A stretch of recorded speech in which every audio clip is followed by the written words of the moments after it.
The following podcast has been brought to you by Banter Club.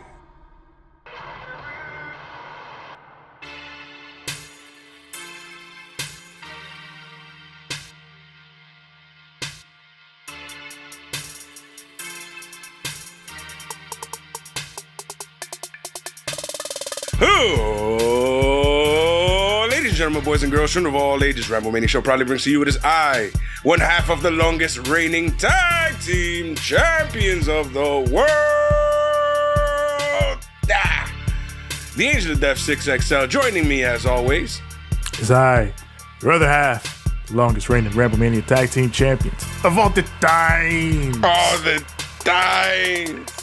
CJ the Great too. Him CJ and his grapefruits. You damn right. Speaking of, never mind. We are the Banter Club. We are here to talk about AEW Dynamite on the Hose Network. On the I Got Hose Network. You damn right, Nate Dogg. Rest in peace to the man. He knew what the mission was and how we set out to accomplish that. Yep. Before we talk about Dynamite, of course, we talk about the news items in and out and about the week of pro wrestling. Mm-hmm. And a few things going on here and there. A couple things. Let's start off with some sad news. Melanie Pillman, the widow of the late, great Flying Brian Pillman, of course, Brian Jr.'s mom. She's passed away. I don't think they have a cause of death or anything yet, but Brian Jr. posted on Twitter and Instagram earlier, of course, if you know the story, he talked about, they had a complicated relationship growing up. She had her issues and her struggles with drugs and alcohol and everything, but he said, later in her life, she got clean and she really made the effort to mend fences with her son and, set things right in her life. And, he talked about how he wished he would have had, more time to spend with her, how he wished he wouldn't have held on to a lot of that resentment that he had for her. And, he's glad that, they did the dark side so that they could get the ball rolling on reestablishing their relationship. So, gotta be a tough situation because, again, complicated relationship, but, still your mom. And, there's still always going to be love there. So, shout out to Brian Jr., who, both his parents now gone. Damn. Of course, Melanie Pillman, her wrestling moment is probably the night after Brian died. Brian Sr. Oh, that shit was brutal. Yeah, fucking the interview on Raw. Fuck Vince for that shit. I'm sorry. Oh, absolutely. Incredibly fucked up. Fucked up. I wouldn't have asked her any of that shit. She just went through that. Like, I would have just fucking left her ass alone, man. And he did it with the sole fucking intention and purpose of absolving a company of responsibility. Like, he just wanted her to say, nah, he wasn't doing any drugs or anything so that the WWF would be clear of any blame. Like, fuck that. If you need to get a statement later on, you can get a statement. But let her fucking grieve. That's some ass shit. It was an absolute trash thing to do. It was trash. Yeah. But, it was good to read. Like, reading, I think everybody should read what Brian Jr. wrote on Instagram because it paints a good picture of, that relationship and what she went through, what they went through, and how things went over the years. Really heartfelt, really well thought out. So, rest in peace to Melanie Pillman. Yeah.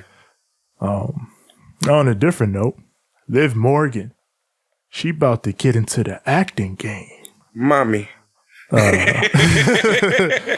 Deadline has announced that she's been casted in a movie called The Kill Room, which is described as a darkly comic thriller. And this cast is actually quite a cast. Uma Thurman, Samuel L. Jackson, Joe Manganiello, that dude. Maya Hawke. Isn't it Manganiello? Manganiello. I never know how to say that. I don't know how to say that motherfucker. Sofia Vergara's husband. That Flash guy, Joe Thompson Manganiello. in the Tobey Maguire Spider-Man. You know that guy. Yeah. Manganiello. I wouldn't want to fight you, Flash. I wouldn't want to fight me neither. That guy. The pretty guy with the little grays in the front. Yeah. So yeah, stacked cast. I imagine she's getting like a small role or whatever, but this might be the point where people see her real name and realize it is so much cooler than her fake name. Gianna fucking Daddio. Yeah, wait till Gorgeous people realize name, this man. unbelievably gorgeous girl is named Gianna Daddio. It might be a rap. Hollywood might just be like, hey, come here, let's go. And kind of like somebody by the name of Mercedes. Yeah, wait till people realize. They're like, what is she gonna do without the Sasha Banks name? Her name is Mercedes, bro. She'll be fine. Exactly, bro. All you need is a Benz. She'll be in every fucking Benz. She'll be in every Benz commercial from here to the end of time. If they catch on, it's a wrap. So yeah, the only person I'm feeling bad for is Naomi, because I'm like, what of her now? Her name is Trinity. Her name is fire. I know that, but I'm saying her name is Trinity. You know, she's not Sasha. Star power wise, she's not like as established as Sasha, Yeah, but that's what I'm saying. That's a little rough. She's got. I think she'll be able to make her inroads. Yeah, she'll be able to make her inroads. Hopefully, she end up over here. Yeah, maybe she do. Maybe with she her don't. friends. Yeah, well, she got. I imagine she got some homies or two. Imagine her with the baddies. Yeah, you can put her in the baddie section. No, imagine her versus the baddies. I can't take that. Yeah, do that instead. I might not be able to take that either. But either way, it's a possibility. Kiss versus Trinity. Possibility. Yeah, you can do that. Yeah, you can do that. They both do the rear view and shit, and exactly the whole type of. for imagine they do a double review to each other. Yeah, and they just land on the ground like, they fucking blew out each other's backs, talking about get the Japan reaction. Fucking, what was it, WrestleMania 2000? Fucking bump into the nigga. Yeah, I mean, I'd do that. You know, a lot of people were wondering, like, yo, what the fuck why is that in there? I'm like, have you ever watched Japanese wrestling? Yeah. They got it from the Japanese crowd. That's not from American crowds. American crowds don't do that shit. Yeah, you never see that shit in WWE, so people are confused. Like, what? Yeah. Why does the crowd go, when they bump each other? I'm like, watch New Japan. That's how or All Japan. Nice. Now let's talk Ring of Honor real quick. There's a report from Fightful Select that states that some AEW talent has been told that Ring of Honor Death Before Dishonor is being planned for the weekend of July 23rd, 2022.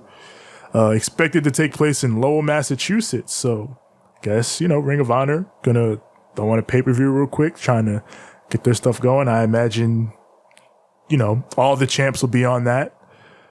So, interesting to see. We'll see what happens. Especially considering, after this weekend, Tony's been having all these meetings and mixers and all this type of stuff with the Warner Media people, and he seemed very happy about those things in the presser and what he said publicly. So it'll be interesting to see what comes of that. And now for the rating for AEW Dynamite. What was said rating? 969,000 viewers and a 4.0 rating in the 18 to 49 key demographic, which is number 2 on cable. Not Their bad. best number since March 23rd. Since the playoffs started. Yeah, obviously, no more NBA playoffs in Dynamite's way. It's the finals, and the finals are exclusively on ABC. And I don't think there will be any finals games on a Wednesday or Friday. So I think they're finally out of the NBA's way. So, Good. Yeah, so with that done, they're going to be climbing back up. And of course, this was a post pay-per-view show. So good number, especially, with, like I said, those Warner execs in the building. Tony can go right up to them like, hey, you see, number 2 on cable. So it is time to light the fuse. And bring the boom? And let's banter. AEW Dynamite from Los Angeles, California. They are finally out in the West Coast. Specifically at the Forum, the former home of the LA Lakers. We about to get lit, bro. It's California, yay. Yes, indeed. Yo, you wanna go get some like some fucking gin and juice and smoke a little ganja, you know. Yeah, they got all that In-N-Out burger out there. You know what I'm Ooh, talking about? you want to get In-N-Out burger, my fat ass? I've never had In-N-Out. So yeah, when I go out to Cali, that's one of the things to do. First thing first, I love the setup here. It's similar to how they did Grand Slam, where no big Trons. They just have the tunnels and they have the LED ramp. So it makes it feel like a special show, especially because I think there was 15,000 people here in the building tonight. So, you know, big arena, big vibe, like, and it's like we always talk about. I love that when, you know, guys come out and you can just see the people all around them. It gives off the vibe of just like a big time show. It reminds me of that one Royal Rumble. Yeah, the one WWE did. I think it was 2019 where they did it. Where they came out the dugout. Yeah, they came out the dugout. That shit was dope. She was fire. Yeah. So stuff like that. I love the minimalistic sets when they enhance the size of the arena. That's cool. On some weird shit, that's why I like the original. This is gonna sound crazy, but I like the original Titantron because it was for Raw because it wasn't too busy. Yeah. And it made the crowd feel like the busy part. And I kind of like that. I always like when there's more black background, you know, than actual shit going on the stage, because in that way the crowd feels more alive, I guess. Yeah. They're more the focal point of the presentation, because as opposed to, you know, when you got all the lights and the gimmicks and everything going off, like it looks cool, but sometimes it becomes distracting from everything else. Yeah. But we open up with a 6-man tag. CM Punk and FTR versus the Gunn Club and Platinum Max Caster, because Anthony Bowens is injured. Yep. Get well soon to the homie Bowens. So you got Bowens in a wheelchair. Yeah. You got the ass boys left and right. Yes. And then you got our boy, well, Tevin's boy, because I'm always trolling his rhymes. Platinum Max Caster. He was very good this week, actually. He was funny. He was very good this week. Go ahead and talk about it, and I'll tell you what I like. Yeah, he threw out the little Amber Heard line. That was the big one, but, you know, that was funny. He got a pop for it. And then he talked about FTR attaching themselves to Punk to get on TV. Fucking... he said Brett sucks. Yep. So yeah, he was clever this week. I like Max's shit this week. He was funny. Low key in general, I think this might have been the best acclaimed entrance of all time, because their chemistry with the ass boys is fucking great. Like, you might have to turn these dudes' face. Like, because the ass boys, they do Bowens' bit where they yell the name of the city, but they get it wrong. They yell the wrong city. They go, Sacramento! The crowd boos. No! And then Colton he's like, no, it's San Diego! And they're like, no! And then Bowens he's like, you idiots, this is how it goes. Los Angeles! Big pop. Huge and then pop. he goes, the acclaimed have arrived. Scissor me, daddy ass. And fucking him and Billy. Fucking pause. Hey, yo. This entrance is fucking ridiculous. And then he's giving him the scissors, and then he got a shirt on that says ass boys. And then fucking Bowen starts chanting ass boys. And while the beat is going, let me hear you go, ass boys. And then Colton and Austin are just, no. Max did the ass boys line at the end. They looked at him like, hey. Max is like, my bad. Oh, man. Like, their chemistry together is really good. They're really funny together. But yeah, we got 6-man tag going, ass boys. They get the heat early on. Max comes in, world champ comes in. The commentators basically talk about how Punk worked his way up to the world title. Ass boys, they get the heat on Billy. Billy Gunn fucking cracks Dax with a right hand. Yeah. The commentators are all like, oh my God. He stiffed him. And then JR's like, he's not going to get a receipt either. Dax goes for the hot tag, but both Punk and Cash are pulled off the apron. We go to Pip. Then we come back. Max Caster goes for a sharpshooter, but Dax kicks him away like, we've seen enough bad sharpshooters in our lifetime. Fuck that. Facts, bro. We done seen how many so far? Yeah, Sunday alone, Fucking, it was like 3 shitty sharpshooters. Fucking, I'm sorry, Ruby Soho, but damn, yo. Yeah, I love you, Ruby Soho, but that was the worst sharpshooter I've You ever gotta seen, man. stand up on that sumbitch, bro. Billy distracts Punk. Austin rolls him up for a 2. Austin goes for the Famouser, but Punk catches him, power bombs him into Billy. Then GTS into the big rig. That gets the win. After Punk got the hot tag, he slipped up on the springboard and he was shaky from there on out. He might have got dinged on it. Yeah. That hot tag was a little shaky. It was a little. It is what it is. Yeah. But yeah, they win.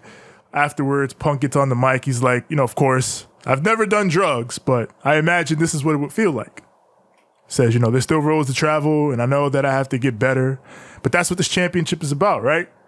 Says, I wouldn't be here if the road wasn't littered with mistakes. And I'm going to continue to get better. And you can call me what you want, positive or negative, but what you got to call me at the end of the day is the champ. And then Dax came in right after that, like, yeah, I did drugs, though. That shit was great. It's just like that. Yeah. I did all that shit. Yeah. All that shit you talking about, I did that shit. I know. But he's like, man. Yeah, no, he says. I drank a little bit. I don't really drink, but I smoke. And yeah. So he's like, That's about it.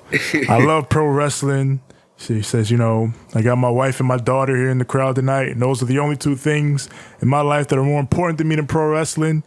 He says, when you come into my ring, you walk down my ramp and you attack us, we don't take that lightly. So me and Cash, no matter where you come from, whether it's another company, whether it's this company, we're ready for a fight. And then Punk, he says, that takes us to New Japan Pro Wrestling, which is home spicy. to some of the best. And then he says, Forbidden Door, I know you're back there. Punk says, who you got for me, Forbidden Door? And out comes the ace, Hiroshi Tanahashi. And you heard it in the theme song, Go Ace. Go Ace. I was like, oh, shit. I love this fucking song. I was looking, so Butters was with me. We was at my job when this happened. And Butters was over here like, what? I'm like, he's the ace of the moment. He's the ace of the universe, New Japan Pro Wrestling. I was like, if it wasn't for him, New Japan wouldn't be where it's at right now. Yes, that's a fact. Tanahashi. And yeah, and then fucking, he's like, oh. I was like, yeah, they're doing the thing with Japan and blah, blah, blah. They're like, oh, this is. I was like, yeah, they're not like WWE where they don't really acknowledge everybody else. They acknowledge everyone. Yeah, they acknowledge everyone. I'm sure John Moxley was in the back like, that motherfucker. And Eddie Kingston's probably holding him back. Eddie probably held him back. Yeah, like, no. It's not worth it. It's not worth it. We got to deal with the sports entertainers, bro. But yeah, it looks like we're having Hiroshi Tanahashi versus CM Punk for the AEW World title at Forbidden Door. And that sounds cool as hell, honestly. Cool as hell. I know there's a lot of rumors about other guys. This is our first confirmed match so far. So, I mean, shit, not what I would have expected, but I'll take it. I'll definitely take it. It's time for MJF to speak. Eek. Eek. This man comes out. He's not wearing like a neck brace or anything. Not really selling the fucking situation from the pay-per-view. He's here. He's looking pretty pissed. The Fiend is in the crowd. The Fiend is always in the crowd. Yeah, the Fiend is always just hanging out. Max grabs the mic, says, I'm in a lot of pain after Sunday, but all you people want is to hear me talk, right? So I'm going to talk, but I'm going to do it as Max Friedman. Oh. Brings up, says big merger, right, boss? Got a lot of execs here in the building and check out the show. Would be a real shame if something bad happened. Says, Tony Khan, you've been trying to sit me down to hash things out for quite some time now, but I say it's too little too late, and here's why. When this place started, it was all friends wrestling. But me, I had to earn my way. And I made moment after moment after moment See, I'm not asked to hit home runs on a regular basis. I have to hit grand slams on a regular basis. I have to be perfect, and I do it every damn week. And the crowd cheers like, yeah, you do. He says, I've carried this company on my back for months. And then he notes that the crowd has started cheering him throughout this. And he says, that's interesting that some of you are cheering me. Because I want to know where this energy was when you were calling me an unprofessional piece of shit over the weekend. And the crowd goes, oh, so yeah, we're going there. We're talking about it all. Says, it's not just on you people, though. It's on the boys in the back because they want my spot. But guess what? You can have my spot because I don't want to be here anymore. Shits on the fans. He says, you guys think you're so smart, but the truth is you're uneducated marks and you switch your opinions on a dime. Says, perfect example. Says, people always say now that I always knew MJF was great in the ring, when in reality, they used to say I sucked in the ring for years. He kind of lost me at this point because I was like, who said that about him? Like, I've never heard damn near everybody that I know has always been like, oh, he's such a good wrestler, but shut the fuck up. I mean, the only people I can think of are maybe the people who like thought he really was like 1-to-1 with Miz, but I feel like anybody who's ever like actually watched him wrestle know he's a good wrestler. Yeah, and I feel like a lot of those guys, to be honest, are usually just internet trolls. Yeah, like I can see internet trolls saying shit like that, but anybody who's like actually watched MJF wrestle, like they know that dude's a great wrestler. They've always said like, yo, no wonder WWE wants him. Like he's great on the mic. Like, he makes you hate him. He's great. Like he is what a sports entertainer should be. I feel like everybody has always said that about him. He is the total package. He can do promos. He can do in ring. He can do it all. So I don't know where that came from, but he said it. Yeah. He says, why was that though? I guess because it feeds into the next line. Why did you think I sucked in the ring? Because I wasn't untrained? Because I didn't pretend to watch New Japan? Because I didn't dump people on their heads? He says, what I do is I'm the only one out in here that makes you people feel. And I don't have to do a bunch of bullshit to get you there. Are you talking about like GCW fans or some shit? Maybe. Hey, what are you talking about? We always talk about, protect. Oh, God. We look back at all the shit we used to watch and we're like, that's brutal. Like, we fucking... What are you talking about, B? He says, I'm the best in the world and I am tired of being underappreciated. I am the second biggest minute-to-minute draw in this company. If you're wondering about who number one is, it's the world champion. Yeah, CM Punk. Says, but Tony's not going to give me the money I deserve because he's hoarding it for all the ex-WWE guys he keeps bringing in. Oh. Crowd at this point goes crazy. Yeah, they're like, oh. Yeah. Says, maybe you treat me better if I was an ex-WWE guy. And then he says, I don't want to wait until 2024. I want you, Tony, to, and I quote, fire me, you fucking Mark. Fire me. You fire me. Oh, my God. He didn't just say fire. He fucking fire me. Fire me. And then they cut his mic, and it cuts to black. We go to commercial. And that's you know what I was saying when we went to commercial? I told you it was a work. Yeah, for me, it was like, okay, so now it's a work. Whatever it was before, it is now a work. It is definitely now a work. Yeah. And I felt kind of like fucked up about it because I'm like, not for nothing though. Like, the crowd ate it, but I was over here like, bro, everything you say that comes out of your mouth to me is always a work. Like, I'm sorry. Like, everybody's always like, oh, blah, blah, and, everybody's all excited. And I'm like, yeah, it's cool and all, but I knew it was a work. Like, I always knew, like, my heart, like, there's no other way to me. There was nothing else to me. It was a work.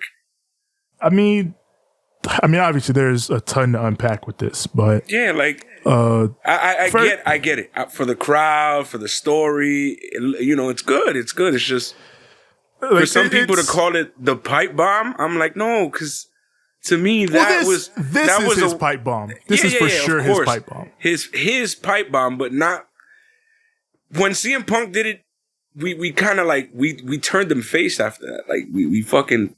It's while they are similar in a lot of ways, they're also different in a lot of ways. Yeah, that's what I'm trying to say. Like, don't say that it's exactly like this or exactly like that, because to me, it's not, man. It's different, and it's a lot of different things combined into one package. Like, there's a lot of Pillman in this. There's a lot of different elements. To me, it's more Pillman and the whole Arn Anderson and Kevin Sullivan and all that kind of shit. Where it's like, I respect you, Booker Man type of deal. Yeah. To me, that's more like that than the pipe bomb, you know? Because then it was like, is he, isn't he? But I feel like, me personally, after all the work stuff that had just happened, after all this, shoot work, all that stuff that happened over the weekend, to me, like, I would have waited a little longer to drop this. But it is what it is. That's the thing. Like, for one, I kind of don't like that they did it immediately after the pay-per-view, because it kind of like put the whole Wardlow thing and like drove it out of everybody's mind. Yes. Like, and I on the other hand, I understand that. Well, you strike while the iron's hot. Everybody's talking about this story of MJF and what happened over the weekend. So I get them on the strike while the iron's hot, especially because they got the execs in the building. So you're trying to drum up real buzz right now. So I understand that element of it.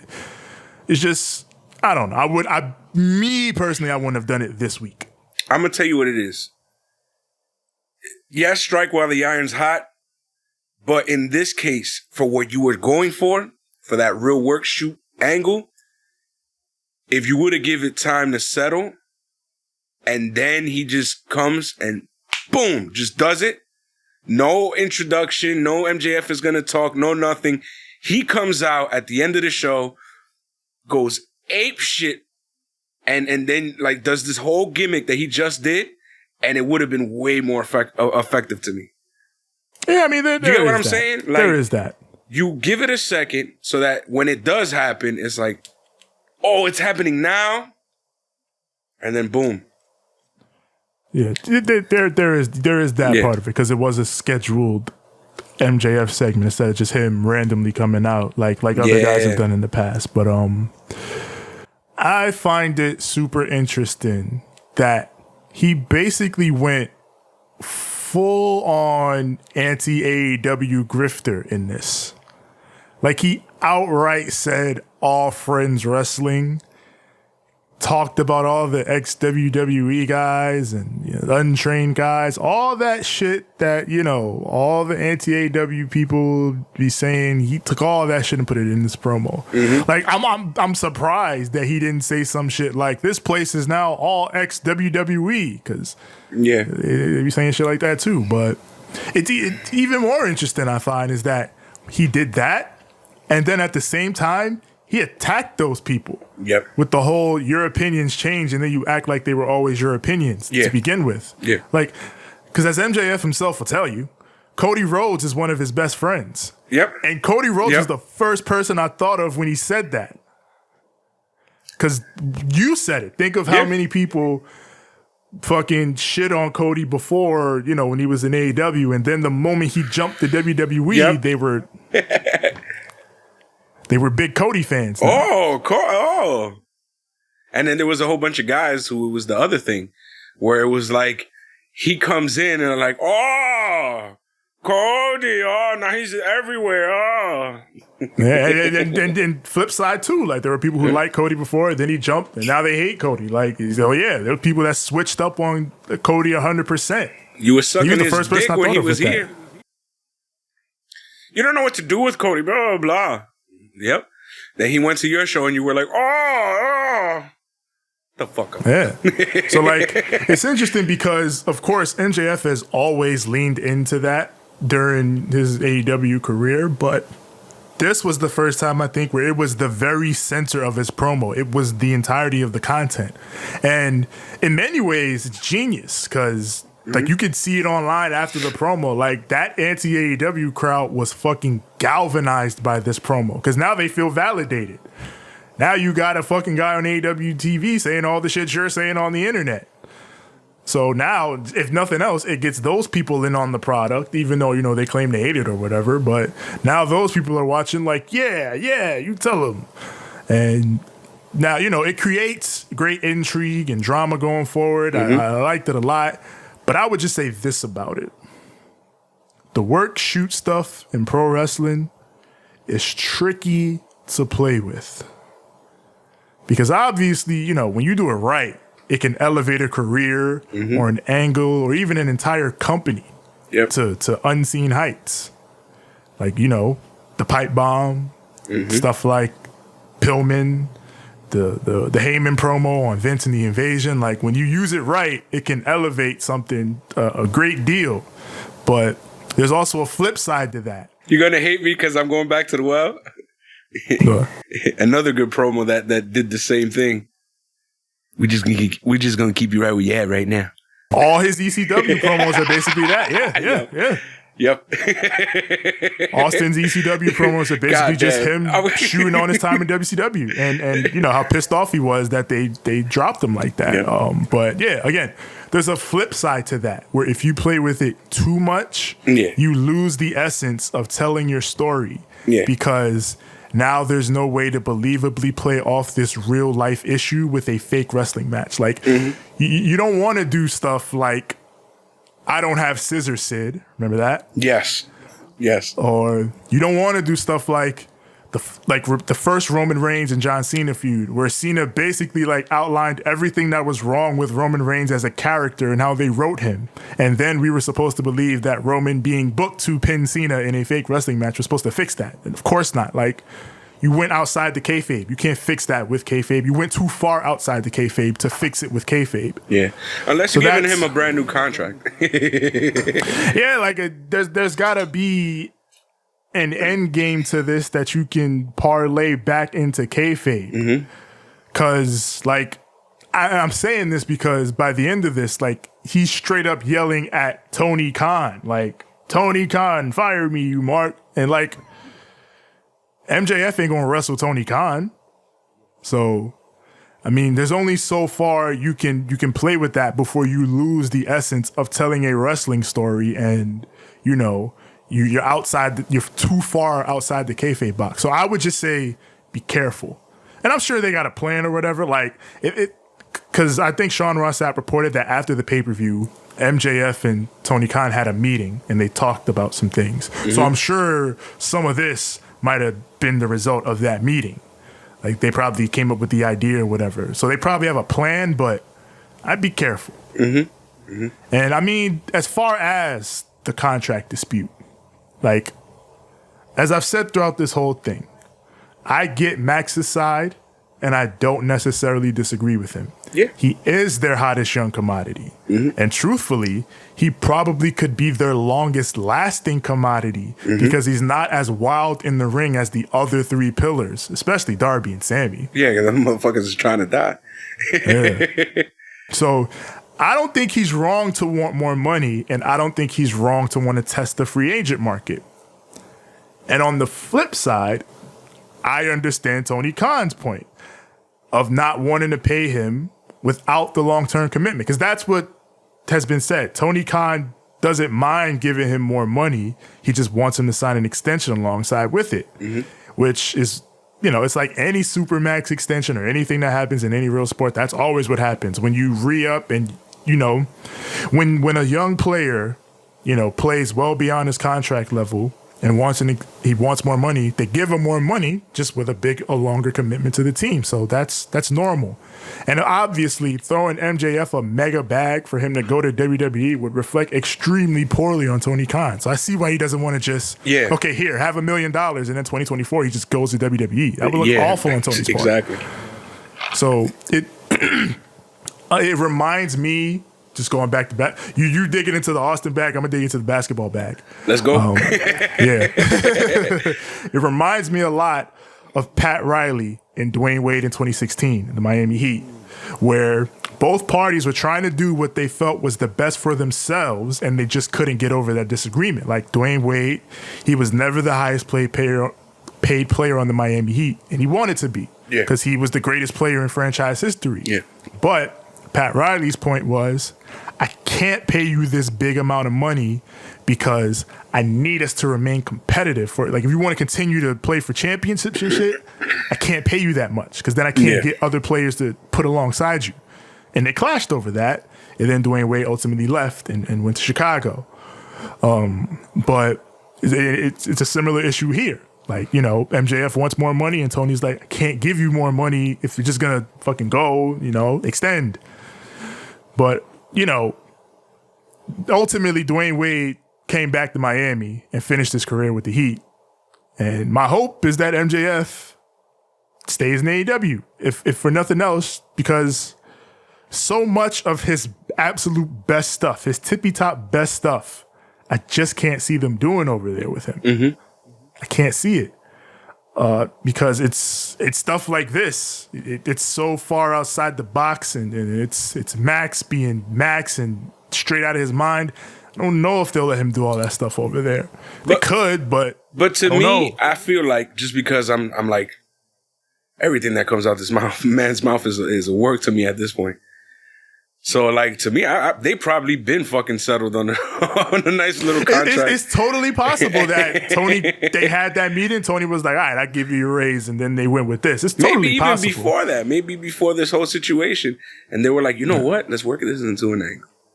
And, MJF was like, nigga, hell yeah. It's kayfabe all day. Yeah. You know? I mean, it's a dicey situation. It's a fascinating situation, of course. And it's like a lot of people talked about, like, this is where wrestling, and in many cases, shines the best, where you blur those lines between reality and fiction. But yeah, crazy promo from the big man, Jeff. And it's the talk of the week. So after that, during the commercial break, after they turned the lights off, the lights came back on. This wasn't on TV. This was just in the arena. Mm-hmm. Punk came out and was like, hey, and then MJF left through the crowd. Mm-hmm. So if nothing else, I mean, I was sure of it before, but like, I am like 500,000% sure of it now that the man who beats Punk for the title is MJF. There's no doubt in my mind. Yeah. I don't want to say too much. You feel me? Like, I don't want to jinx anything. I'm going to stay shut. It makes so much sense. It makes so much sense. But yeah, we come back from the break and the commentators don't mention it. Nah. Which I love. What they actually talked about is fucking Johnny Elite signing an open contract with AEW. Yeah, they talked about Johnny Elite and they talked about what happened before MJF, which was Tanahashi coming out. Yeah, like they acted like the MJF segment didn't even happen, which if you want people to believe that it was a shoot, you got to treat it like it was a shoot. And if you got the commentators going, hey, what's up with MJF? Then that immediately shows, okay, no, this is just a storyline. But you see, the thing with me is that, again, it goes back to like off rip. You feel me? I think about the NWO and how they just came out and did whatever the fuck. You feel me? And in MJF's situation, having an entrance and having the whole deal, like, I wish he would have just came out at the end of the show and went ape shit. And not even this week, probably next week, where people have simmered down and you've already got the whole Wardlow thing going and he's doing his own thing now. And nah, that's not what they did. Yeah. They decided to play it up immediately. So, you know, it's whatever. But they're definitely playing around with a lot of stuff. They've removed him from the roster page. They've taken his merch off the store. So it's they are blurring those lines. They playing. Yep. We got Johnny Elite, like you said, taking on an open contract. He has a mystery opponent. You know, he's at home. He's in LA. He's feeling confident. But are you ready? As we see, you've been asking. This man's confidence you've been begging. Is misplaced. You've been begging. You've been asking. You've been wondering. Are you happy? My man, the Redeemer, Miro, has returned. You happy, bro? He steps into the light out of the darkness. He cuts one of them damn fire promos that I've missed so much. Says, my neck of sand is fixed, but my heart is broken. He says, I no longer wish to come home, my God. I wish to take your home. Jesus. Do you see the duality of wrestling? You can have these big, wide, sprawling work shoot promos that blur the line like MJF, or you can be Miro and just threaten God. Both are great. Both work great, and they're completely different. He's insane, bro. He's insane. This man is out here looking for the smoke with God. God. Okay, Vince. In fact, I love that shit. By the way, God. Johnny Elite, Miro, both guys who before this were in WWE. And I don't think that's a coincidence following MJF's promo. I don't think that's a coincidence at all. He's over here like, prove me wrong. Johnny tries to sweep this man, but the Redeemer ain't having that. He goes up top, but Miro grabs him. It's a big side suplex as we go to Pip. We come back. Miro drops this man with the boss man slam. Looks for a Machka kick, but Johnny ducks. Hits a roundhouse. Drops him with the springboard and a shooting star. Miro kicks out at 1. And then Johnny goes for the rolling 450, but Miro dodges, mostly, and hits the Machka kick. And now it is game over. Yo, the crowd fucking yells it at the top of their lung. He was ready. Game over. And he locks it in. He wins the match, and man, maybe he won't go after the TNT title. Maybe he's going up now, but I would love if he fucking went and got it back. Yeah. Go get that shit back. What was he saying? Get that shit back. I'm doing it for the punks. The bucks. Was it for the bastards and the cowboys? The cowboys. He said the cowboys. So Miro, he's looking at them top guys, I guess. So doing it for the Cowboys. You know how we feel about them Cowboys over here in New York. We love you. Oh well, you know the football Cowboys we don't fuck with, but it's beef. We like them wrestling Cowboys. Yeah, now we like the wrestling Cowboys, but you know. Fuck them Cowboys. Yeah, them football Cowboys, we don't fuck with them. And we take a look back on Anarchy in the Arena, which indeed was fucking wild. What was it that Justin Roberts said? Shit's about to hit the fan. You damn right. By the way, Tevin, again, are you happy? Oh, I'm very happy. With this boy Miro? Oh, I'm so happy. I miss that man so much. You're elated? I'm elated, man. We redeemed out here, man. And I love that he just first came in like, God, I'm coming for you. I was like, let's go. No. This man out here still beefing with God. I love that shit. He was trying to redeem himself to God. Yeah. Now at this point, he's gonna let his actions redeem him. And then go fight God. Yeah. Miro's crazy, man. I love this dude so much. What is wrong with you, bro? Issues, bro. I love this dude, man. He's so good. But yeah, after the Anarchy package, now we got the Jazz for over 12 weeks. The leaders in sports, entertainers. Yep. They come out, crowd. They let the crowd sing along right up until we get to the hook, and then Jericho's like, "All right, that's enough." But you know this crowd. Yeah, they kept going. Shoot us in, mom. Yeah, and fucking Angelo Parker grabs the mic and he's like, "We dominated Anarchy in the Arena. Therefore, AEW Galaxy appreciate us." Because Roman Reigns. They did the whole fucking Roman Reigns bit. Acknowledge me, but appreciate. Appreciate us. I love that their gimmick is just WWE. Yep. That's so funny to me. We're WWE and AEW, man. And the crowd fucking hates them for it. This gives me what was it? NWA and WWE vibes. But way better. Yep. Fucking no Jim Cornette. Yeah.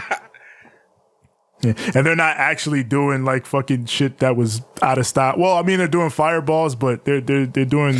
Speaking of fireballs, he says some hilarious shit. But go ahead. Jericho has parlayed the whole fireball shit into some wacky shit, so he's made it work. He's a fucking. He is a wizard. He really is. Daddy Magic is like, did you order the pay-per-view? Yeah, bro, I did. I ordered it. It was good. Did you see? Yeah. It's like, then you will see that we are the princes of pain because no one does it better. Jericho says, winning that match did not come without a price. We were beaten, bloodied, thrown through tables. And even though that psycho Eddie Kingston tried to burn me, crowd pops huge like, yeah, he tried to kill you. That's what I'm talking about. Well, he tried it. Well, he'll talk about it. Jericho goes, what kind of man tries to burn another man? Tony goes, a wizard. I popped so big for that. Oh, God, me too. Yeah, I'm like, you idiot. Yeah. But Jericho's doing it on purpose. Yeah, he's being a fucking heel hypocrite. He should have stopped and afterwards said, the only person who can burn anybody is me. Because I'm a wizard. And then he's like, then there's Bryan Danielson, who said he's gonna kick my expletive head in. Says me and Jake Hager had to choke him out. He's Why not even here like tonight. That though? That's so weird. Expletive. Yeah, expletive. Isn't it expletive? Yeah. Why are you saying it like that? Do it. He's a wizard. That's how wizards talk. Then he's like, he's not here tonight. Same as what Daniel Garcia is going to do to Jon Moxley tonight. He's going to choke him out and take him out. Because as always, sports entertainers always beat pro wrestlers. But then Eddie Kingston comes out. Fuck. Crazy pop for this New York guy all the way out west in Cali. Yep, with a DiMaggio shirt on. With a Joe DiMaggio shirt on. Fucking William Regal alongside him. And he's like, I want to fight. I will fight all 5 of you right now. But Mr. Regal, you tell him where I want to fight. And Regal takes the mic. Yes! Blood and guts. Yeah! He said the thing. He did the thing. He did it. Yo, I lost my absolute fucking mind when he did the thing. I was like, War Games. Hey, Black and Gold NXT. You like that Black and Gold NXT? Yo, look what we got going on. They did it. Blood and guts. Yeah! Yes. Yes. Oh my God. I'm telling you, the goosebumps. The goosebumps. Once again, they be showing you love. He said the thing. He did it. He fucking did it. Yes. Shit was great. Yes. Jericho goes, you want blood and guts? You ain't getting blood and guts. Get him, boys. And then, the Jazz, they attack Eddie. Jericho's in the ring alone. He's like, you're not getting blood and guts, Eddie. You belong in a cage. And then from behind, Ortiz runs in, fucking bonks Jericho with the goddamn 8-ball. Yep. He fucking full on. He threw that shit. Yeah. And you just hear it go. You hear that shit. Yeah, Bar soap just cracking upside this man's head. Yo. I was like, like, yo, chill, my man. You just hear the thunder. Pump. I'm like, oh. And then he pulls out a pair of scissors. He must be hanging out with the Acclaimed. Yep. And he cuts a lock of Jericho's hair. Yep. What does he do with it? He takes it. He's all waving it around. And then the fucking Jazz, they run in. And then Ortiz backs out. And then he waves around the scissors like, but what does he do with the hair? The hair? Oh, he's waving it right. Puts it in his pocket and shit. He puts it in his pocket. Why does he steal everything? He's stealing everything. It kills me. That's his gimmick. I'm going to take something of yours and I'm keeping it. This is mine now. Like, he does it with everything. The sneakers, the shoes, everything that anybody he's ever faced. He steals something from them. I'm like, why are you always stealing shit, my man? He bought that shit. Ortiz from around the way. He knows that. He really is from the hood, bro. God, this shit will probably... And then Jericho kind of solidifies it by saying, you're going to take my hair, huh? You're going to cut my hair? My hair's worth more than anything. It's worth more than you. And then he's like, good shit, nigga. Now I got to sell this shit on eBay. Well, I'm selling it now since you said that. I love how Jericho was fucking furious. You stupid son of a bitch. You cut my hair. And then at this point, he's like, you want blood and guts? You got it. But first, I want you, Ortiz, one-on-one, hair versus hair. You know Ortiz who's losing like, that. let's go. You know who's losing that. Yeah, I think Jericho's losing that. He has to. Yeah, because he's balding now, so. Yeah. So he's like, yeah, I'm going to cut your hair, Ortiz, and then I'm going to burn you because I'm a wizard. What did you just say about burning? I wish you said it earlier, but fuck. The Jazz is somehow the fucking funniest group while still maintaining the right intensity for a blood feud, and I don't know how Jericho does it. I don't. Like, Ortiz cutting his hair being the thing that made him accept the challenge is hilarious to me. You cut my hair? All right, fine. Blood and guts. Fuck you. Fuck you. That was so funny. God. He gonna sell that shit on eBay. Right? Nah, he gonna sell that shit on 25th. Some dude gonna pull up to get his hair braided. He gonna be like, how much is his hair? This is Jericho hair, bro. You don't even know. Sell it to the African lady. Put on some Jericho hair on you. Yeah, they're gonna have it in the store right next to Popeyes on 25th. Then we go back to Sunday, where we're after the Owen Hart men's final, and Joe's getting interviewed by Toni, and he's like, "Yeah, my arm is fine, but let me tell you." And then Jay Lethal and Sanjay and Satnam Singh are like, "You ain't telling nobody nothing. Interviews aren't allowed here." And they attack him and beat him down, and Pillmanize his arm. Mm-hmm. So it's looking like Joe may be a little hurt for the time being. I imagine, since Ring of Honor is going to be doing their pay-per-view, that we're finally going to get some resolution to that at that pay-per-view. I'm dying to see some Ring of Honor, man. I like Ring of Honor. Yeah. Now, we got the Undisputed Elite, ReDRagon, the Young Bucks, and Hikuleo. Yes. Versus Jurassic Express, Christian, Matt Hardy, and Darby Allin. Yeah. Apparently, Jeff Hardy, I almost called him Ivan. You know why. Yeah, I do. So Jeff Hardy, apparently he's a bit banged up after all that, craziness he's been doing. Yeah. So now, he's gotta take a backseat to this one. Got the Owen Hart men's winner Adam Cole on commentary. Young Bucks get a big pop because Cali boys. Yeah. So Rancho Cucamonga. Yeah. The Excalibur points out Jurassic Express also from California. JR goes, the big lizards from California? And Excalibur's like, yeah. Jim Ross. Kyle and Jungle Boy start. Cole is putting over Kyle. He's like, Kyle O'Reilly is a machine. He's one of the best wrestlers in the world. And Tony Schiavone's like, I agree. I think he's the best member of Undisputed Elite. You fucking tell him, Tony. That's what I'm talking about. Kyle is the man. We Kyle O'Reilly over here. Even though he got a creepy ass face, but it's cool. And all that shit, man. Yeah. Tevin love creepy face Kyle. I love creepy Kyle. That's my guy right there. Christian and Matt, they come in, have a quick little stare down. Of course, JR. A lot of history. TLC. TBT, yeah. And, then they start double teaming Bobby Fish. Christian's the top rope splash on Matt Jackson, and then it's broken up. And it breaks down. Yeah. Big breakdown. Everybody starts a diving. Christian goes for the kill switch, but Nick pops in, and it's a super kick. Fucking Adam Cole calls it like he's Steve Carino. Did you see the super kick a sign in the crowd? Yeah. Where they had, it was super kicks with an S at the end, and it was pictures of Jordans and shit.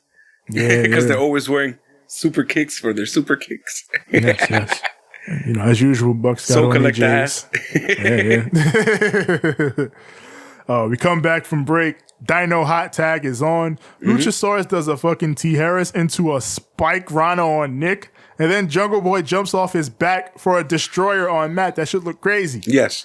But then Hikuleo comes in to break it up, and now we got a hoss fight. Yeah. Let's go. So Luchasaurus going at each other. You gonna choke slam me? No, I go choke slam you. Then it's like, no, let's hit the ropes. Hit the ropes, double down off the clothesline. Then Darby gets the hot tag, and then he and Kyle are going. And honestly, man, I could watch Kyle and Darby go forever, man. These two are great together. I was gonna say something that reminded me of just seeing Hikuleo's like hair and all that. Man, that shit gave me Kane and Undertaker vibes, man. I'm sorry. Yeah. You choke slam me? No, I choke slam you. Choke slam you. So Darby, he takes Hikuleo out. fucking Hikuleo, when he goes over the top, he lands right on his head. I was like, oh shit. Even JR was like, oh my God, he landed right on his head.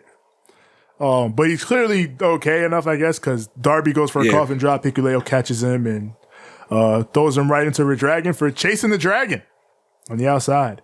Then Matt Hardy comes in and goes crazy. He deletes the Young Bucks. He bashes their heads into the corner. Delete, delete, delete, delete. That's 2 corners done. And then he deletes ReDRagon. You know what that reminds me of? What? You know when you trying to when you write one of those emails you're not really trying to send, you're just trying to vent, but you actually send it. Delete, delete, delete, delete, delete, delete, delete. Matt was doing a lot of deleting shit. Every quarter, delete, delete, delete, delete, delete, delete, delete. Deleted ReDRagon. And then Hikuleo comes in. He's like, I'm going to delete you too, motherfucker. But Hikuleo requires administrative privileges to modify. You know what's crazy? When I was watching that, I was like, even if you do the delete, delete, delete, he's going to turn around and be like, fucker, I'm tonguing. Yeah. I'm not going to work regardless. Oh, God. So, Bucks come in, and it's a super kick party. They go for the BT trigger. They go for the BT trigger on Jungle Boy, but Matt stops them. And then ReDRagon comes in. They hit total elimination on Matt Hardy. Hell yeah. And then the Bucks get the Melter Driver on Jungle Boy, and they get the 1, 2, and 3. Young Bucks pin the tag team champions, which leads me to wonder, do we got another triple threat for the boys in the future? Because the Bucks just beat the champs, and the Hardys just beat the Bucks. So, be interesting to see where we go. Let's see. And then post-match, faces are in the ring. Matt goes over to Jungle Boy, gives him some love, but then Christian's like, hey, come here. Let's get out of here. Let's get out of here. Yeah. Pulls him and Luchasaurus away. Yeah. And Matt's like, what the hell, man? And JR goes, interesting. In my head, I'm like, when I saw that, I was like, fucking Christian is over here remembering those days. No, TLC, no. I'm waiting for the heel turn, man. I told you, that's the only reason why I got mad for the pay-per-view. I'm like, I'm tired of it, man. Just fucking do it already. They're still building it. They're still building. I'm telling you, this is the new Julia. It's the new slow burn. God, no. There's some times where I'm like, yeah, slow burn. Hell yeah. You know, slow time, you know, storytelling, all that shit. And then sometimes where I'm like, nah, fam, just fucking go with it. Give me I want the to see shit. it. Give me the shit already. I want to see it. That's me with the trio titles. Give me the shit already, man. Give me the shit. I'm over here like, Christian, come on. You got to turn heel. You got to do it for the peeps and all that shit. I ain't gonna lie. Every time, at the end of every fucking Jurassic Express match, I'll be looking at Christian like, is it Tom? Is it Tom, Christian? You gonna do it? Giving them the Stone Cold, Christian, what you gonna do, son? What? What? I'm at a rest stop. What? What? I said I'm at a rest stop. For those of you who don't know, he sent that message to Christian. That's where it all started. Yeah, basically, what is kinda Christian's fault? Yep. He was messing with him. I believe he called him Jay and everything. Yeah, he just left him a bunch of long ass rambling voicemails. Like, imagine, I always imagine that being Christian just holding your phone, just Austin, I'm at a rest stop. What? And Christian just like, what the fuck is he talking about? I feel like that's some dumb shit I would do to you. Right? Like, what? I'm over here like, Tevin, look, Tevin, look. Tevin, look, Tevin, look, Tevin, look. Tevin, look. And Tevin's like, nigga, it's a message. What is he talking about? We got Lexi with Keith Lee and Swerve. Swerve got a whole fucking gang. Yeah, he got a whole entourage. Yeah, including Jeff Hamilton. Yeah, and he got a fresh jacket from him. Yeah, gave him a fresh ass jacket. Man, it's like Swerve. I love how they do these little things with Swerve that always just make him seem like the coolest fucking dude. Like, Swerve always got some cool shit going on. Like, yo, here goes Swerve at the Grammys. Here goes Swerve with Jeff Hamilton. Like, yeah. yo, I love that they do shit like that. Keith Lee just be there by proxy. Like, Yeah. That basically what happened. It was basically the same thing in this promo where Swerve, he says all the cool shit. He's like, I got so-and-so with me, and we going to do this and that. And then Keith Lee just pops in, and you're going to swerve in our glory. Now we got Toni on stage, and he brings out AEW's newest signing, Athena. Hell yeah. Fallen goddess. She has a cool fucking alpha. rock theme and everything. And yeah. Whatever she was wearing, she looked like a fucking star, bro. Why wasn't she wearing that she in looked WWE? great. Like, fuck. You came out here all fucking cool and bougie and badass. I'm like, yeah, why didn't you wear any of that shit over there? They wanted her just like Mandy in WWE. That's why. Why you ain't wearing fucking Daisy Dukes and showing off your ass? You gotta be half naked. This is WWE. But Athena, she's like, it's clear why I'm here, Toni. I want the TBS champion, Jade Cargill. She says all streaks were made to be broken, and I'm the one that's going to break your streak, Jade. Ooh. She says she is the fallen goddess. She is the alpha. But then we hear from the back, Toni, cut the shit. I didn't even. I'm doing my job. She was talking, bro. I wasn't even. Fuck, man. Toni can't do nothing. Hey, man. Playing Toni out here, but. Can't do nothing.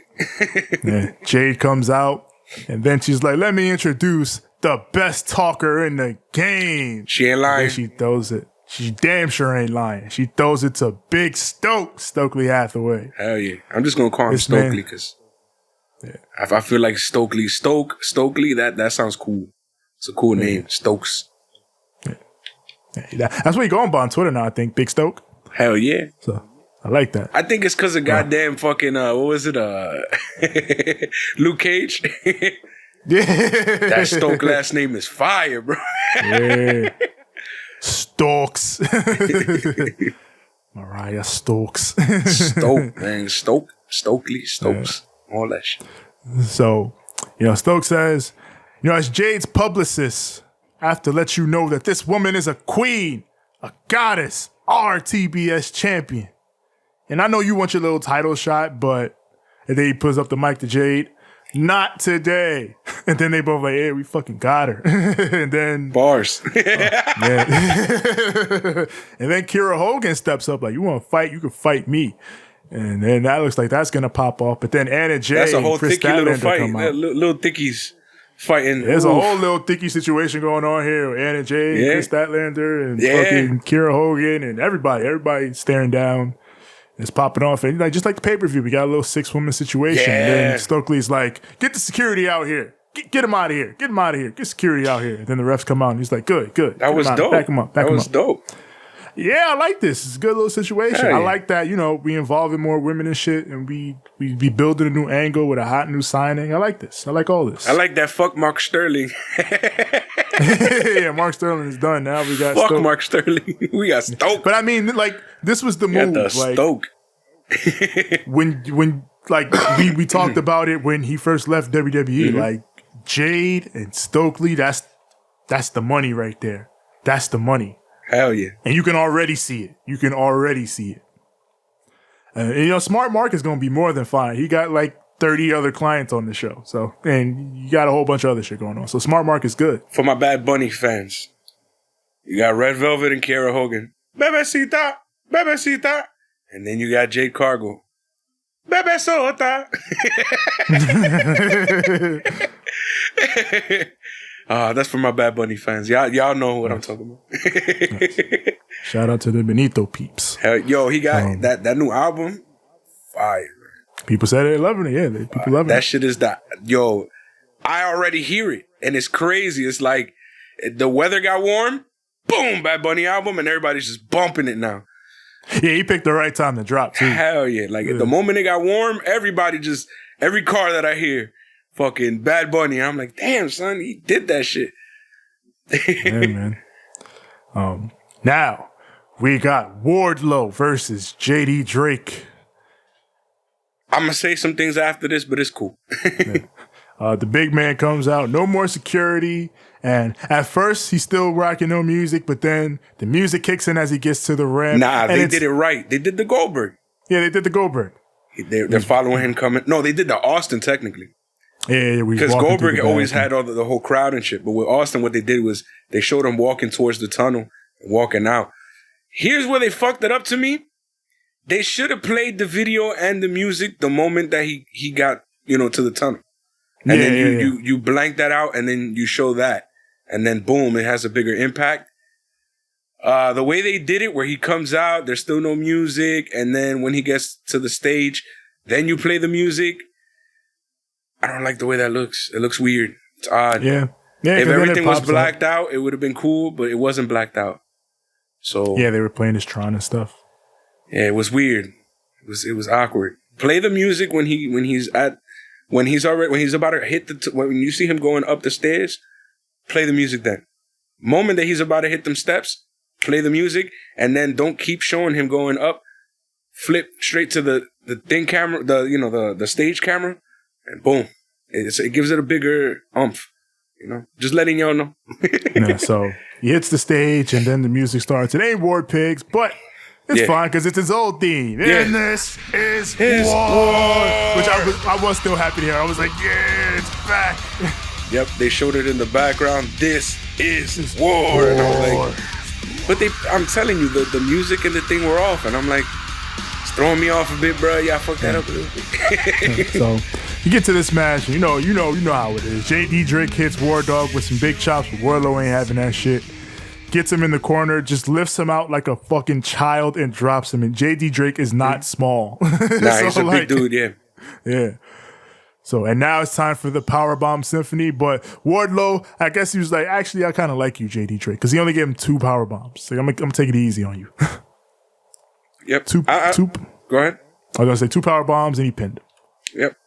I'm gonna go back to the Redeemer and what do you call it, Johnny Elite match. If you look at that one, where you had Johnny Elite and then you had Miro, they went off and they had a nice little it wasn't a straight up squash. It was what I would call a competitive squash. Right? I would have done more of that here than a straight up squash. And if you wanted to do a straight up squash, I would have picked somebody else. And I'll tell you why. And it's literally just because he's such a goddamn good wrestler.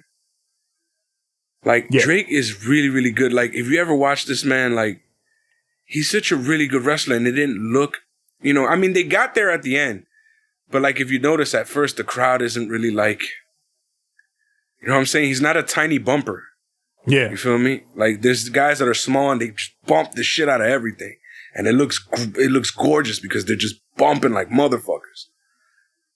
But in this situation, it's he's not bumping crazy and it's still, so took him a while, but it wasn't until he started going symphony mode that the crowd really amped up towards the end, that little end sequence, where he started getting in the power moves and shit.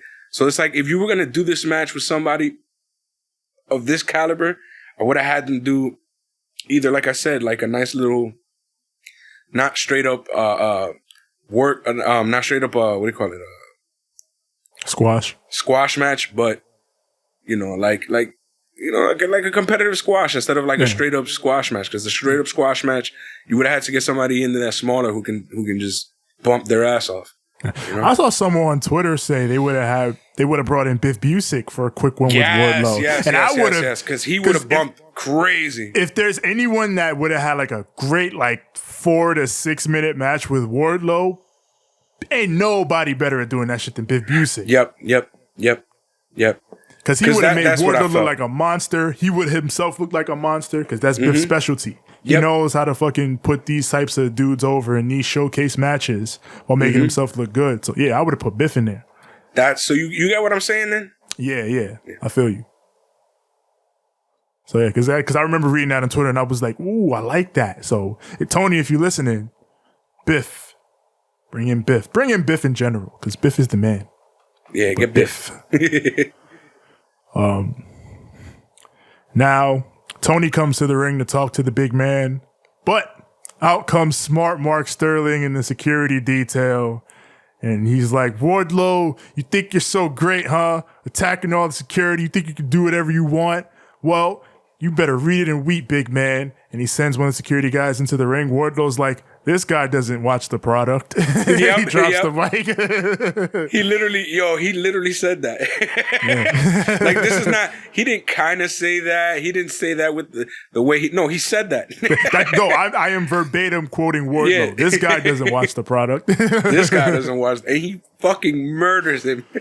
Fucking Smart Mark tells him, Wardlow, you are being sued by the American Arena Security Professionals for constantly attacking security. It's not a real company. But I love, like, Wardlow being served a class action lawsuit for constantly beating up the security is fucking hilarious and a surprisingly realistic outcome for him doing that. That's what would really happen in real life. That's what would happen in real life. You keep attacking the security, man. What the fuck is wrong with you? And he's just like, man, don't care. Kill him. Kill all of you. And he continued to attack the security. Smart Mark goes, no, he has a family. But you see they smart as fuck with that. Because then the crowd gets something after that whole MJF gimmick, the crowd gets something to latch on to, you feel me? Yeah. Because I'm telling you, the whole reason why it was dead in the beginning of the match is because that whole MJF thing took the wind out of everybody. It did. And it's like I said, that was the one thing I didn't like about it, is that it took away from the Wardlow situation because they did it right after and he didn't sell anything. Like he said in the beginning, I'm hurt, but like, you know, he wasn't selling nothing. Now imagine that whole situation, right? Even without even with the MJF thing having had happened, right? Yeah. But with Biff Busick, off rip, it would have felt fun. Yeah, because you know Biff would have just ran up to him and fucking and everybody would have been like, "Oh, this man is crazy." Yeah, and then he would have got murdered by Wardlow, but still we would have been like, "That nigga's crazy. I want to see that crazy bastard again. He doesn't give a fuck." Biff, bring in Biff. Well. Right, get a theme like that. Then he gonna come down. I love Biff Busick, man. That dude's so good. Get Danny Burch for that shit. Yeah. Martin Stone, Biff Busick and Martin Stone, both those dudes. Let's do it. Yeah. Tevin out here calling them by that. Well, they don't work in WWE no more. I know. I still got it in my head though. By the way, he ripped up the class action lawsuits. Yeah, one of those. Fuck this shit. I don't care. Shoved it in the guy's mouth. Fuck litigation. I don't care. Yeah, that's what JR was like. Can't do litigation in wrestling. In fact, that don't work. Oh man. Well, talking about LA, talking about hometown boys. Unfortunately. Tevin, talk about it. Lexi is with Men of the Year, and you know what time it is. This shit is getting skipped. I wasn't too mad about it. The promo was fine, but you know, he's facing Dante on Rampage. Yeah, Scorpio's a good promo, and you know, this actually was not a bad promo. Like Dan Lambert was like, Dante Martin is very calm. good. Yeah, he because there wasn't a woman involved, so he's just like, Dante Martin is really good, and you know, but it'll take him years to be as good as Scorpio Sky. And then Dante's like, man, I'm better than you right now, and I'll beat you on Friday. Damn, I almost said some fucked up shit. I'll tell you afterwards. Yeah, man. Are you sending me to hell for the next match? I might have to go too. Time to go to the hot box. Listen, man, I don't know what it is, man. I watch a lot of women's wrestling, all right? I watch a lot of women's wrestling. And, you know, there's a lot of attractive women in the business. You know, deal with it. But there's something about Toni Storm and Jamie Hayter. Toni Storm and Jamie Hayter are in the ring together. It's just, I don't know, man. I don't know why. It's different. I My just brain feeling is different. Dr. Britt Baker, DMD, and Jamie Hayter versus Toni Storm and Ruby Soho. Hi. First thing, no. Ruby's pop is significantly diminished, and it pisses me off because it just makes me like, I'm looking at Britt with that belt, and it's like, you didn't fucking need that shit. True. So it just annoyed me early on, but this match was really good, so got better. Britt goes to tag in Hayter early on against Toni, but Jamie does not want the smoke. She's like, you got it, Britt, you got it. And Britt's like, tag. And Jamie's like, you got it, though. You definitely got it. Yeah. See, Jamie got to get used to the smoke because she gonna marry me.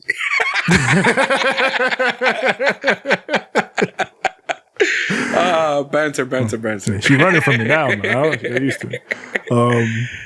Then they double team Ruby. Britt hits a twisted neck breaker on the floor. We go to commercial. We come back. Ruby drops Britt with the Saito suplex. Gets the hot tag to Toni. Yes, who suplexes the fuck out of Jamie Hayter. I was like, oh my God. She dumped her on her noggin. Boom! And it was the thud that shit made. Yeah. And then she gets her in the corner. Fucking bombs her with the hip attack. Like, Tony's going full force with the hip attack now. And like I always say, Toni Storm's hips, they hit different. But did you hear the crowd when her hips hit? Mm-hmm. Because it was Jamie Hayter that she did it to, right? Yeah. Her head whipped all the way back to the fucking turnbuckle. Yeah. To the bottom turnbuckle, the one that she was on. So it was like, oh, and the whole crowd goes, oh. Mm-hmm. I was like, damn, you ain't had to do it like that. Yeah. But now you know what you in for. Toni been doing it like that, though, since she's been here. Y'all almost ripped off my headphones right now. Hayter goes for the power bomb, but Toni reverses. It's the Alabama slam. Britt comes in, hits a butterfly suplex on Ruby. Ruby comes back, hits no future for the 1-2. She got her. No. Britt goes for lockjaw, but Ruby won't let her lock it in. Britt and Jamie get crossed up on the apron, but then Toni pulls her down. And then Ruby hits Destination Unknown for the 1, 2, and 3. Ruby, Soho. Ruby gets the win on Britt. She pins Britt. Could have did that on Sunday, but I digress. Back to my Benito fans. Titi me preguntó si tenía mucha novia. Hoy tengo una, mañana otra. Me la voy a llevar toda. I wanted to take each and every one of them girls to the VIP. To jail.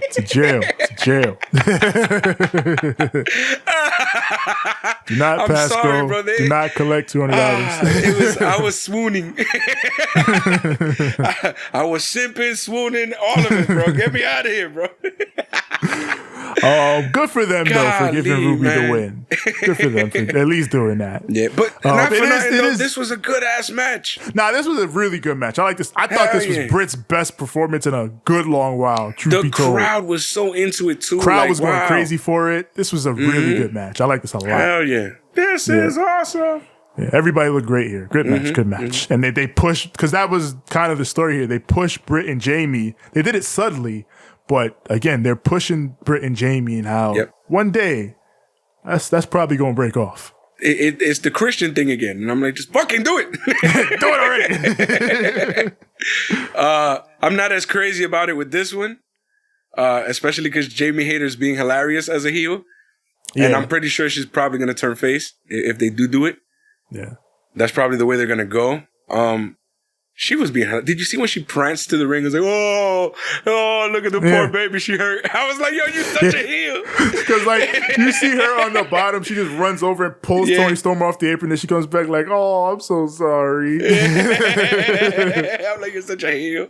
This match was really fun. I like this match everybody a lot. Had good character work. Everybody was killing it, man. Ruby Soho is leagues above all these girls. I'm sorry. But watching her move in that ring, just boom, boom, boom, boom, boom, boom, bam, bam, bam, taking those bumps. I'm like, yo, this girl is fucking elite, bro. You want to talk about elite? This girl is beast, man. I felt that way about Jamie. Like, she was going in it. Like, again, when her and Toni get in the ring, and I guess that's part of it. Yep. They go. Like, who was somebody ran up to her when she was on the apron at a certain point?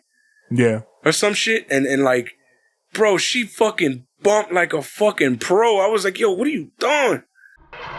It's time for the main event. Let's go. Daniel Garcia versus Jon Moxley. Of course, Jericho and Regal are on commentary. Jericho goes, I'm surprised you're still alive, Regal. And Regal goes, keep talking. You'll bore me to death. Yo, Regal got bars. You know who he reminds me of a little bit? Gordon Ramsay. Yeah. He gives me Gordon Ramsay vibes where he's like, he's kind of like got that attitude of like, please. Yeah, please, sunshine. Like, nigga, please. Like, don't. Fucking, they show Macaulay Culkin in the crowd. He's in the building. Having a great fucking time. That's fucking right. Regal pops. He's like, he's home alone, sunshine. He's home alone. That was funny. And we are within the last 10 minutes of Dynamite's scheduled time, and they're pushing the hell out of the fact that we will stick with this match until the finish. So Yep. They say that a lot, and usually I don't believe them, but this time I believed them because they kept saying it. I was like, okay, so they got to overrun tonight. And not just that, the guys were in the audience, and of course the stars were out on top of that too. Like Vince Vaughn was there. Yeah, Vince Vaughn. Like that whole little row where because Vince Vaughn was like a few seats over from Macaulay Culkin, so that whole little row was like little Hollywood guys. So, and then with all the executives there, like you knew it was going to be an overrun. Yeah, I knew it. Exactly. I felt it in my veins. And how hot the show has been so far, I was like, if they talking about an overrun, they going for it. Yeah, if they saying that shit tonight, they mean it. And they did mean it. So, they're going early on.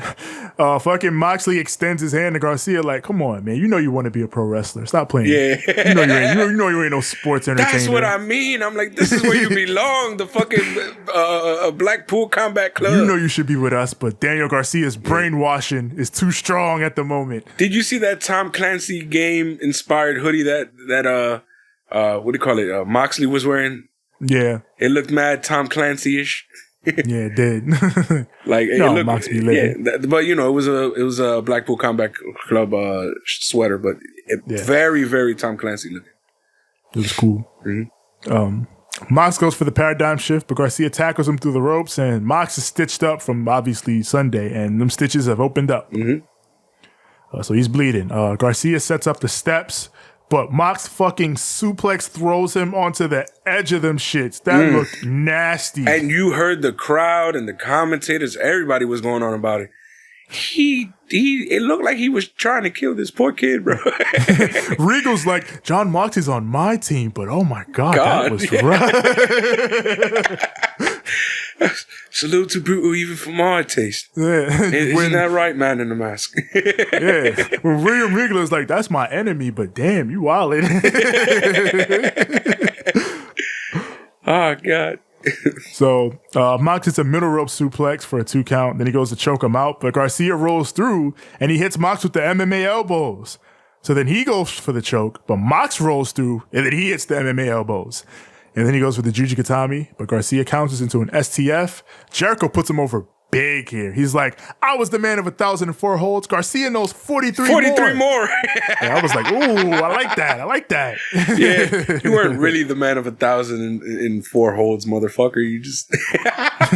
You were gimmicking on D. Malenko. Yep. The Saskatchewan shit.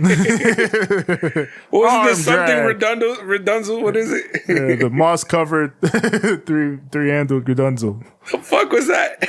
Yeah, Garcia probably know that shit. Backdrop driver from Mox, but Garcia eats it, gets right back up, and then drops Mox with a power driver for a near fall. And then he puts on the sharpshooter. And then finally, we have a good sharpshooter because he does what Ruby Soho should have done, and he cranks all the way back. All the way back, yep. Yeah. So even though he's sitting and he's not, standing up, he's going all the way back, and it looks effective. Yep. But that kind of costs. That comes at a price. Him. Yeah, because now Mox is able to pull him right into the Bulldog choke. Mm-hmm. And he gets out of it. But then they double down. They go over to the ringside table right as they indeed go over the 10 o'clock hour. And Tony's like, we're sticking with the match. And they do. Yep. By the way, Japanese table did not break. Not even close. It just tipped over. Yeah, tipped over. The poor fucking girl behind it had to back up and get away. She almost died. Yeah. Then Jericho runs down. Commentator's like, what the hell is he doing? But then Eddie, and here's the point. Eddie runs down, fucking almost trips, and then saves himself and grabs Jericho. Last minute. It was perfect. Last minute. I don't know how he did it. He just kept himself upright enough. Yeah, until he got to Jericho and was like, all right, grab, pull. Oh, God, thank you. It was like safety net. Yeah. God so damn. he grabs Jericho, stops him from interfering. Then Mox gets the paradigm shift. Bulldog choke follows. Garcia's out. Moxley wins. Yes. Faces are standing tall. Crowd Mox is goes sitting nuts. in the ring. Mox sits in the ring, grabs the mic. He's like, Eddie Kingston, you are a hard guy to love. And Eddie's like, I know. And Mox is like, but you know I love you. Yeah. Says, you want blood and guts? Sign up John Moxley for blood and guts. Oh my God, Eddie Kingston is our Hazel. Yeah. Hazel. He acting crazy a lot of the time, but at the end of the day, he get the job done. Man. Yeah, you get the job done. God damn. Yeah. So I guess we're doing a thing where the rest of the squad is going to sign up for it because I guess, well, obviously Santana and Ortiz are probably in and Mox is in. I guess Danielson's the last piece, right? And Eddie and Danielson have to work out their shit. Yep. Before Blood and Guts. Yep. So I imagine we're going to get that in the next few weeks. Hopefully, because, I mean, that's it. You guys got to get over that. Y'all got to... Hopefully they do a match. That's what I feel like. They're going to do a match and they're going to bleed together and that's where they hash it out and it's done. Yep. So, that's what I hope. Yeah. See, that's where you can put in pro wrestling to solve problems. Yeah. We got beef. Let's have a match. Hash it out. Hash it out. Yeah, you can throw a few extra hard punches in there. Yeah. and I like that. That's the fucking Blackpool Combat Club's whole fucking gimmick. Mm-hmm. Yep. All we do is fight. If we got problems, we fight it out.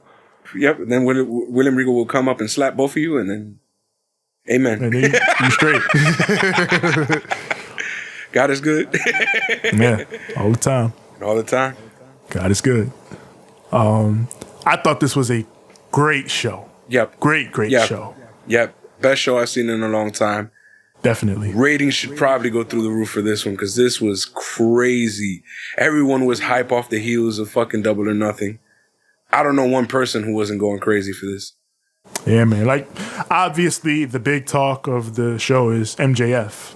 But, man, everything else I thought hit as it needed to, too. Like, Miro's return, Blood and Guts, signature Young Bucks tag team match. Good. A lot more good women stuff. Like, the only thing we were really missing was Thunder Rosa, but apparently I think she said she was sick. So, that's why she wasn't on the show. I posted her on my story. She was wearing a red cowboy hat, and I was like, beady, beady, bum, bum. But yeah, like, because we talked about in recent weeks, like, you know, we feel like they're not giving the women enough opportunities to shine. Nah, like, I feel like they did. Here tonight, they did it. They did better. They did better. Because everybody had a story, everybody had a gimmick, everybody... See, I told you about them belts, that they were going to use them as visual props now. And then, you know, it works, Yeah. It does work. It does work. Seeing Britt Baker not come down to the ring with a title belt. What's wrong with you? I guess that was Tony Khan's thing. We got to have a belt on her. Yeah. Give her a belt. She looks weird without being some sort of champion. So she's got a belt now. But I thought perfect setup show coming out of the pay-per-view. A lot of times these post-pay-per-view shows for AEW really hit because, you know, they're setting up stuff for the future. And with this being in such a big arena, I thought, you know, the crowd was great all night. Yep. The crowd went apeshit. Yeah. I hope this soon becomes the norm of AEW doing, like, you know, 15,000 plus seat buildings on the reg. And I think Dave Meltzer said this was the biggest TV audience for a wrestling show this year. Like, in of any company. Like, because obviously, you know, WWE's done more with the pay-per-views and shit like that. But in terms of, like, you know, TV, Raw, SmackDown, Dynamite, all that, this was the biggest crowd all year so far. Yep. So good for them. Really good for them. And look how hot this crowd was. Yeah. You know, like, I feel like they could even do even bigger numbers than what they even think. They can even fathom. Yeah. I feel like they're doing really good and they could do even better. But I like the fact that they don't go out there and try to overbook shit or you know what I'm saying, like go somewhere that's so huge, you know what I'm saying? Like WWE just did. Where you have to give refunds and, but you get first dibs on the next stadium. Assholes. Yeah. And that was wild of them to do on a fucking UFC fight night. Like that was, like, because Tony Khan...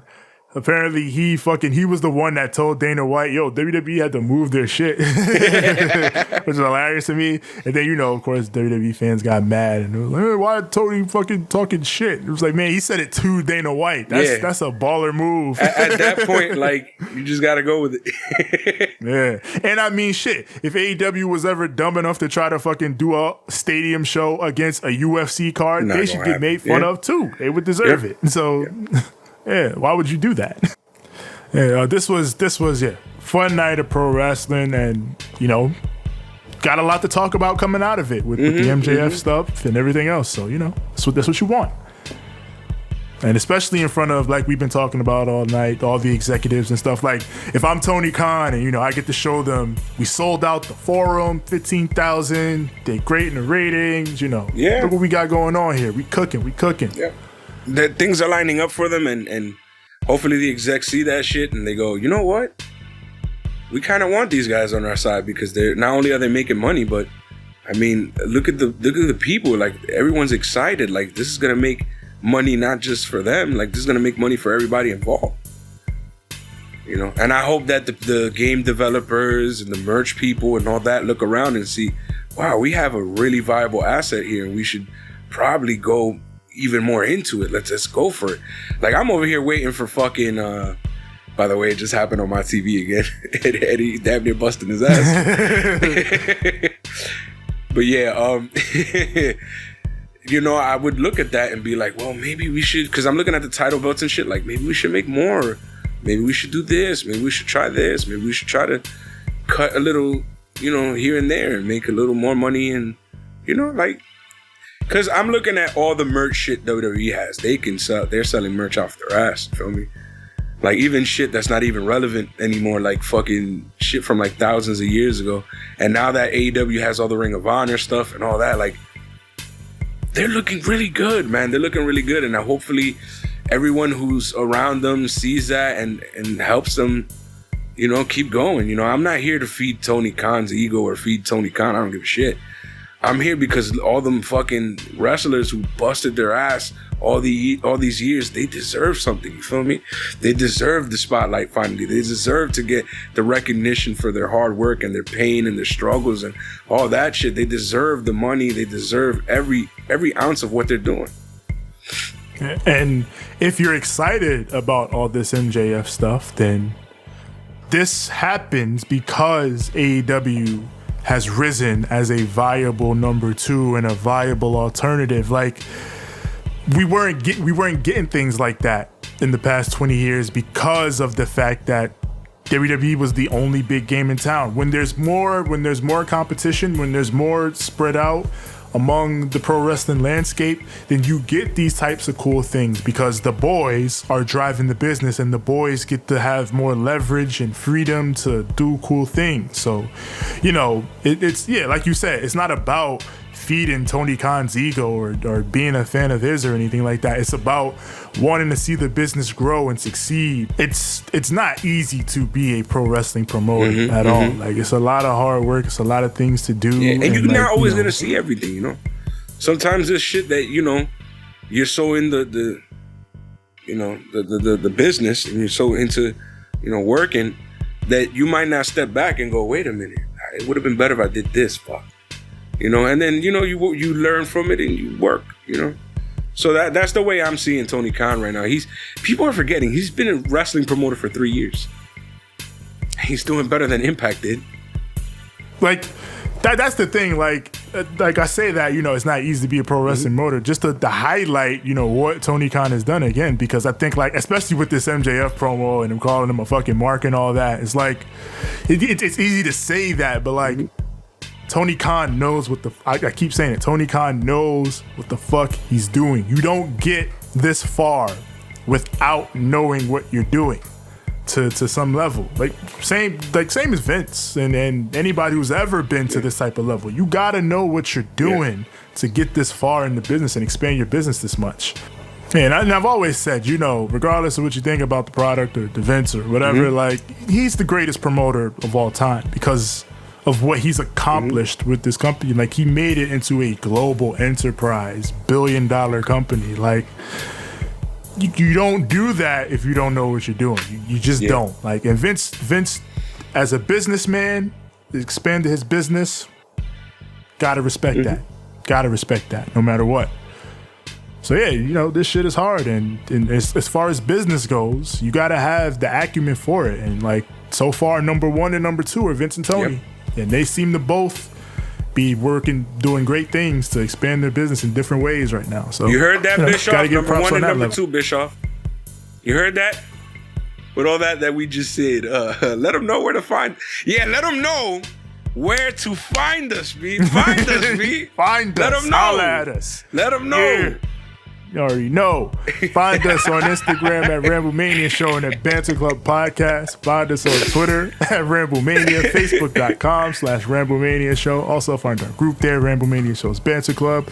We got the wrestlers and the podcasters, all the people that we associate with, posting all their goings on and all that's going down. And it's summertime now. We getting there, so it's going to be a lot that's going on. Ooh, Forbidden Door coming. Months and all that. Woo. So yeah, keep it locked. As far as audio, wherever audio is found, that's Apple Podcasts, Google Podcasts, Spotify, Stitcher, Anchor, TuneIn, Overcast. Everywhere podcasts are found, search Ramblemania Show or Banter Club. And of course, as far as the visuals, Spotify video, twitch.tv/Ramblemania Show. So on YouTube, Ramblemania Show or Banter Club. And when you like the video, when you get here, like the videos, click subscribe and click the bell so that when a new content drops, it goes straight to you. And that's for me personally. And comment, share, and subscribe. Comment, share, subscribe. Yeah, drop them comments. Show love. Do all that good stuff. And as far as me personally, find me on Instagram at TJ the Great One. That's TJ the GR, the number 8, the number 1. And find me on Twitter at TJ the Great. That's TJ the GR, the number 8. It's as simple as that. TJ the Great. You can find me on Instagram at S. Well, that's fucking Twitter. You can find me on Instagram at the number 6, the letter X, the letter L. You can find me on Twitter at S. Double I, double X, ain't I great? That is at SIIXX. You're all ready. And you can find us on TikTok at Ramblemania Show, where we post funny clips from all these shows that we make for all of you. With all that finally out of the way, I would like to leave our BC aliens with a little something we like to call a too sweet. Too sweet. And a good fight. Blacka blacka black blacka blacka black blacka blacka black blacka blacka black blacka blacka blacka blacka blacka blacka.